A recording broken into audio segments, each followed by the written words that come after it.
Welcome to Alien Mythos X. October 11th, 1973, Pascagoula, Mississippi, two men fishing on a quiet river. What happened next was captured on audio tape and became one of the most terrifying abduction cases in history. Friends, today we are going to share with you the only UFO case where police secretly recorded the witnesses, and what they heard convinced them it was real. This is the Pascagoula abduction. Nice evening for it. So Yeah, friends, real let's start the peaceful. story. Got a Charles bite! Hickson Reel and it Calvin in. Parker were co-workers and friends fishing on the Pascagoula River after work. It was peaceful, relaxing, just two men enjoying the evening. Then they heard a strange buzzing sound. A blue light appeared over the water, bright, pulsating, getting closer. Within seconds, an oval craft descended and hovered just above the riverbank. The two men froze in terror. A door opened. What emerged from that craft would haunt them forever. Three creatures unlike anything on Earth. Gray, wrinkled skin. No eyes, no mouths, just slits where features should be. And their hands, not hands at all, but crab-like claws. The beings moved toward them, gliding above the ground without walking. Charles and Calvin tried to run, but suddenly they couldn't move. Paralyzed, frozen, helpless. The creatures grabbed them with those claw hands. Charles felt himself being lifted, floating toward the craft. Calvin was screaming but couldn't control his body. Both men were taken inside. Inside the craft, they were separated. Charles described being in a bright room examined by a large scanned his entire body. No communication, no explanation, just cold, clinical examination. Calvin was so terrified he fainted. When he regained consciousness, he was back on the riverbank.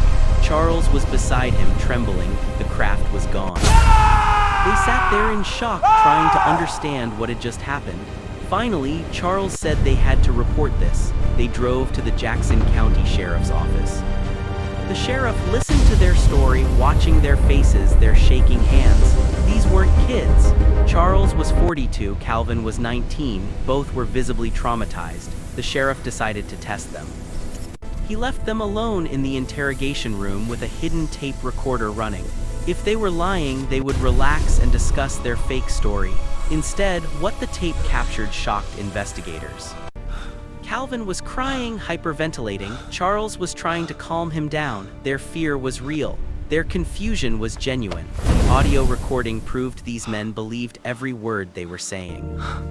Both agreed to take lie detector tests. Both passed. The polygraph examiner stated they were telling the truth as they knew it.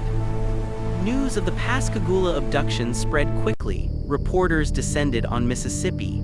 UFO investigators arrived, but Charles and Calvin never changed their story, never Sheriff, contradicted we each saw the other, whole thing. never sought It was fame dark, but or we're money. sure.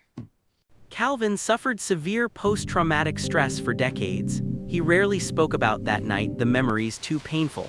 Charles spoke publicly, but always with the same details, the same emotion, the same conviction.